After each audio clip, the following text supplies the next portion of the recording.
Electron আসক্তির সঠিক ক্রম সম্পর্কিত প্রশ্ন কিন্তু আমরা অনেকে ফেস করি, তাই না? তোমাদের জন্য এই জন্য একটা কোশ্চেন রাখা হয়েছে, ইলেকট্রন আসক্তির সঠিক ক্রম কোনটি। এটা নিচের এমসিকিউ, এটা আমাদেরকে সলভ করতে হবে। তোমরা মনে রাখবা, সাইজ বাড়তে থাকলে কোন পরমাণু তার ইলেকট্রন আসক্তি কমতে থাকে, আর সাইজ যত কমতে থাকে তার ইলেকট্রন আসক্তি বাড়তে থাকে। তাহলে এখানে গ্রুপ 16 দেওয়া হয়েছে। তাহলে গ্রুপ 16 যদি আমরা আঁকি, গ্রুপ 16 এখানে দেওয়া হয়েছে। তাহলে গ্রুপ 16 এর মৌলগুলো কি কি?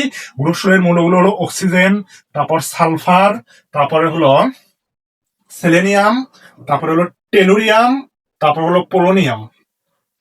অক্সিজেন, সালফার, সেলেনিয়াম, তারপরে হচ্ছে হলো টেলোরিয়াম, পোলোনিয়াম। এগুলো হলো গ্রুপ 16 এর মৌল। এগুলো কি?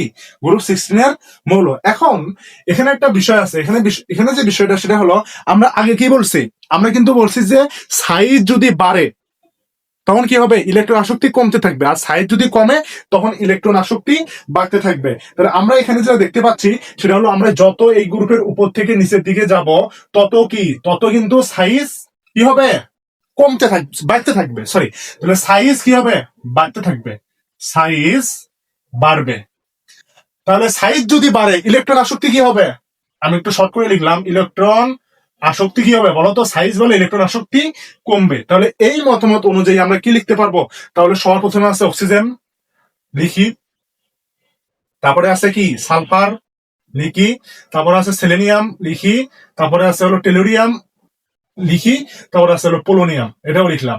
কিন্তু আমরা যেহেতু দেখতে পাচ্ছি যে অক্সিজেনের সাইজ এখানে সবচেয়ে ছোট, সুতরাং এর সবচেয়ে বেশি ইলেকট্রন আসক্তি হবে, তারপর সালফার, তারপর সেলেনিয়াম, তারপর টেলুরিয়াম, তারপর পোলোনিয়াম। তো আমরা বসাই দেই এইটা, এইটা স্বাভাবিকভাবে এইটাই হওয়ার কথা, কিন্তু বাস্তবে এইটা হয় না। কারণ বাস্তবে গ্রুপ 16 এর মৌলের ক্ষেত্রে এটা হয় না। কেন হয় না? কারণ অক্সিজেন পরমাণুর একটা কম্প্যাক্ট একটা বন্ড থাকে, কম্প্যাক্ট একটা ওর গঠন থাকে, এবং ওর সাইজ ছোট হওয়ার কারণে ওর ইলেকট্রন আসক্তি সবচেয়ে কম হয়। তাহলে কিভাবে সঠিকটা হবে? সালফারের আগে, তারপরে হলো সেলেনিয়াম, তারপরে হলো টেলুরিয়াম, তারপর হলো পোলোনিয়াম, সবার শেষে যাবে হলো অক্সিজেন। তার মানে আমাদের রাইট অ্যান্সার হবে এই যে ডি নাম্বারটা ইজ দা কারেক্ট অ্যান্সার।